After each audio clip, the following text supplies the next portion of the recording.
And what Dr. Binyam just said was also accurate. There are anchor states that are still operating as anchor states. And it's not just because, I think, of state capture. For Ethiopia, for Sudan, for Chad, for Mali, we have native institutions that we can rely on to govern our markets, to go back to trade. I really genuinely don't think the problem of poverty in Ethiopia is about, in Africa in general, is about, industrialization, this, that, the other. I think administering our own markets, the structuring our own our own economies, structuring our legal systems to support those economies was something that is actively destroyed by Western governments and by our own governments who believed that copying things from the West or from Russia and just copying it and bringing it here was a good idea. I'm a socialist, but I think that was extremely foolish to just copy something from Stalin and bring it over. That was silly.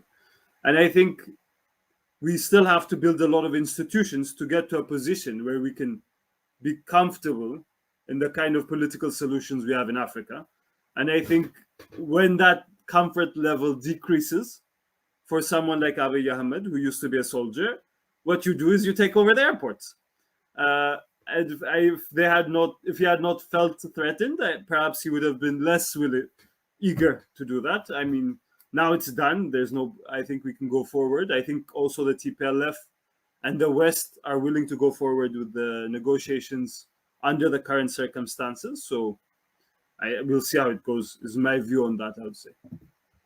But I'm happy to, I would be, if I can ask a question, if it's okay though, to both of you, because I have very strong opinions about political economy. And since Dr. Binyam did bring it up, one of my worries when I see, when I worked in Kenya, and then when I hear people talk about South Africa, and when we talk about IGAD or NEPAD or the others, these are institutions that were designed with European, Westphalian, liberal democratic ideas from Belgium and Germany, and don't really reflect the political conditions of anywhere in Africa, into my view. I'm not so accustomed to NEPAD myself, but IGAD definitely. When I was working in Somali region, there was not a Somali, there was not a Tigray, there was not an Amara, there was not an Oromo that would look at IGAD and say, this is how governance should happen. Earlier you mentioned ARA, the agency I worked for, was 100% an Ethiopian government agency that was under the National Intelligence and Security Service, NIS. It was 100% funded by the US and Britain through UNHCR, 100%. Not a single salary is paid by Ethiopia. And so the question is, if they're paying for ARA to implement policy, whose policies? It is clear, now it is clear, I think, in Ethiopia, not our policies. Definitely not our policies. And one has to wonder how many more institutions like that there are. And it's not just that the West brings them here. There are civil servants that I know. If I went to them and said, ARA has to be disbanded, it is not well set up. I don't think it is. It was never designed in a way to approach the refugee issue properly. But it still exists. No Ethiopian civil servant will agree with me. If you were to interview another 20, I mean, I don't think there will be a single senior civil servant who will say it's wrong, it should be disbanded. A lot of them believe it's correct. And I think that is as big a problem to resolving these issues as the actual negotiation. And I think until our government, and I don't think our government has been honest, can sit down and say, these are the problems. This is where America has influence over policy in Ethiopia. This is where the Great Britain has influence over Ethiopia. This is what they are doing militarily in Yemen, in Somalia, and Sudan. Until we become honest about those things, I don't know how close to a resolution we will be. And I would like to hear your views, if that's possible, on that, if it's okay to ask questions. Excellent. I think Zach Gabriel has raised a very important question. Yeah, funding reflects the funder's priority. If you look at IGAD was instituted when Ethiopia and Eritrea in good terms in 1991 to create a better, well-integrated region. And no other country is well integrated than Eritrea and Ethiopia, yeah, in Africa. We could use this as a leverage to drive that process to take it to Somalia, Kenya, Sudan, and then expand it. Yeah, that was the intention. Now, IGAD was completely hijacked, so they co-opted it. How did they co-opt it? Through funding mechanisms. Now, if you look at the funding IGAD had been receiving over the last 20-something years, and I've seen it, all reflects security. While IGAD has placed a number of priorities, a number of priority areas, including drought control, and environmental crisis, yeah, migration, all this being laid out in a very important fashion, with a detailed one. And I know probably people who didn't like wrote it, but it was important. It reflects the challenges that the region is facing.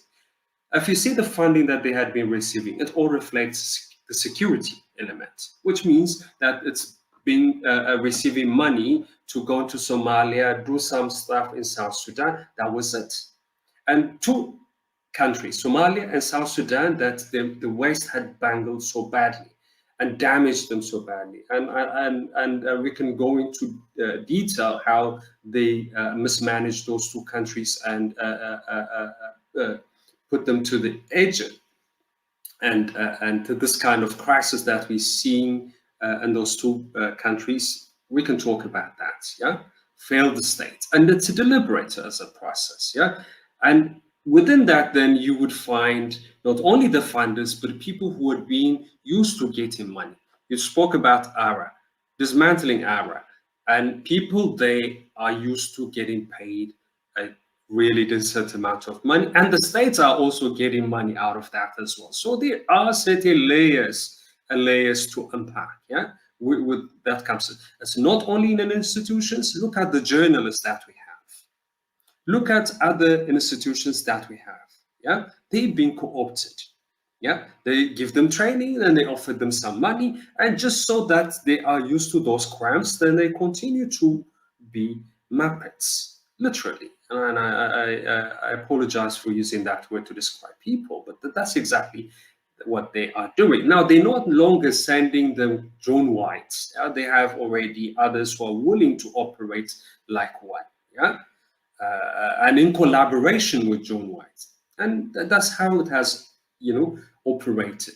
And with kind of respect that I have for our institutions, but I also need to be very honest that those are their shortcomings, and this is how they be manipulated, yeah? If you say African Union must come down into only depending on state funding from member states, you would see the kind of walkouts, yeah? Whereas they're used to big fat salary, yeah? And if you go to COMESA, then people being told that COMESA need to depend on its own funding, internal funding, because those fundings from the West are not reliable and they serve another ulterior agenda. They wouldn't listen to you because they are accustomed to that, yeah? And it's very much difficult to break that, yeah? At least not without a political cost. There will be a political cost, but if there is the political will, then it can be sorted out. But currently, the momentum is very hard to reverse, and it has been a big challenge for all institutions we have, including state institutions. They are addicted to aid. They cannot imagine a development project outside of aid. Yeah, and it goes back to what Beyecha Gebre has raised. Yeah, we could revisit our own institutions. There are mechanisms within them that would allow us to address poverty. Poverty is a very easy thing to address. It's complex, but it's very easy to address. All you have to do is go back to the basics. Not try to emulate others. Not try. So then this vanity projects. Massive investing in urban areas. You neglect the rural. Yeah. In a massive way, and then you create urban rural migration, and then that compounds the problem, yeah? And you are constantly dependent on external forces and external resources, not your own resource, external resource. And that creates a vulnerability all the time. Yeah. But if you start to look inside, inward looking approach, I think you would rediscover the kind of riches that we have, the kind of resources that is within our disposal, and you would be surprised how much that can be achieved with so little resource that we have. I'll give you a very simple example here in South Africa, Eastern Cape. Ethiopia, people complain about drought and all that, right? Eastern Cape, not so much affected by drought. Yeah, of course, South Africa experienced so much drought, but this is a very lush area. Yeah, good for agriculture. Youth in that area are not interested in agriculture. They would rather go miles and miles in search of employment. And an employment that I'm talking about, not even a poverty wage that would provide, that this employment provide. Just because they, in their mind, already this has been inculcated in them, that the only way to survive is to go into the mines. The only way to survive is to go and serve somebody else as an employee. Yeah. So you ignore the resource that you have, which is at your disposal. That's where we are currently. I wouldn't complain if I see somebody from northern Ethiopia migrating, because it's a drought-stricken, so many challenges there. But this is a lush area. So if you look into those resources, yeah, closer to those resources, even if they are marginal, they contribute so much. But we are now becoming ever more dependent on external forces and external resources, and that is subjecting us to this kind of vulnerabilities we're talking about, people being co-opted, institutions being co-opted, serving Western agenda that are against our interests, and that's what we're talking about. If those agendas were, in sync with our interests, we would embrace them happily. But they are against our interests. They are only facilitating the looting of our own resources. Yeah. Our opportunities. That's basically what those objectives are, grand objectives. Yeah, 570,000 fuel was stolen in a broad daylight, and then the best explanation they give us was a TPLF stole it, and they just tweeted that. Yeah, that's all. And they knew it was wink, wink, and then TPLF took it, and then obviously we're going to say something bad about it. But you carry on, do what you have to do, and that's the kind of arrangement this is very common in the politics across the world.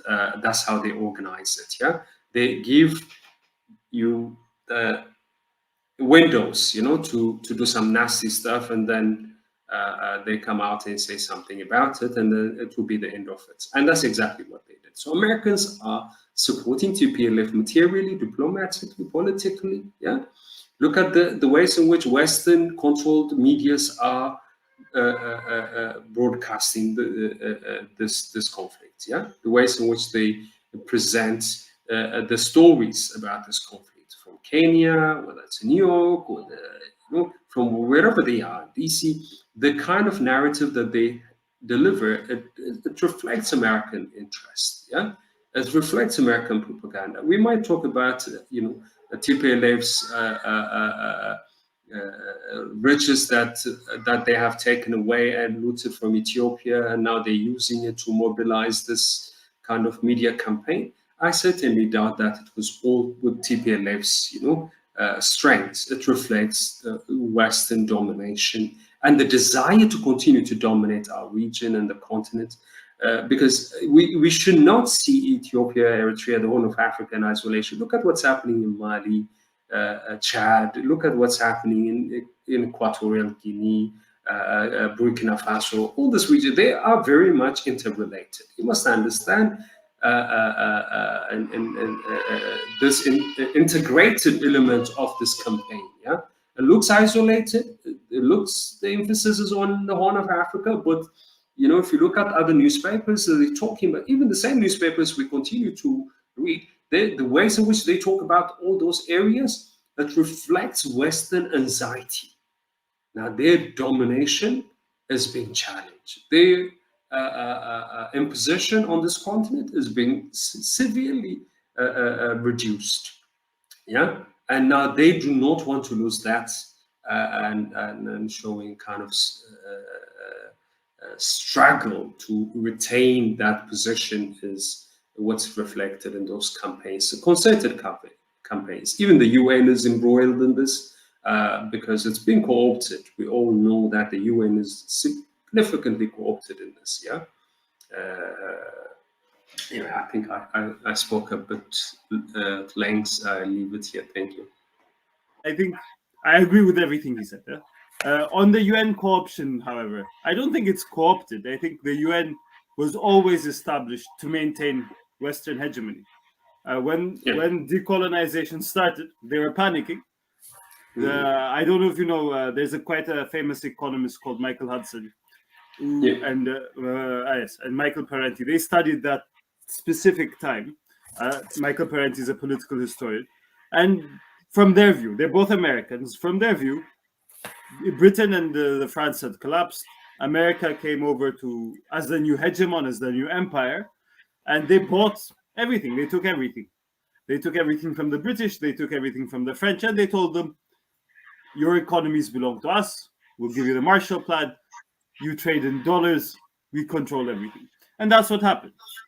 But they were a bit smarter than the British and the French. They saw decolonization happening. So they said, while it's happening, we're going to channel that effort that's coming up into the UN. And I think it was always established to protect Western empires, Western colonies, and Western colonial interests.